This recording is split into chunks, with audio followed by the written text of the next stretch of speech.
বিগত 2-4 দিন ধরে কোন দলের কোন নেতা জানি এই জনসভায় মানুষজনকে আসতে দেওয়া হবে না। তাদেরকে বলতে চাই, বাবরি চত্বরে এসে দেখে যান। বাবরি চত্বরে আজকে ইসলামী জনগণ, দেশপ্রেমিক জনগণ নির্বাচনের পূর্বে আয়োজন করতে হবে।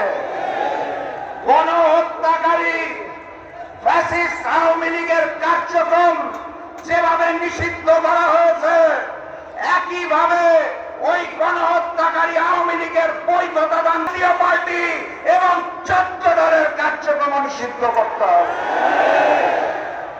জুলাই সনদে 84টা বিষয় নিয়ে আলোচনা হয়েছিল।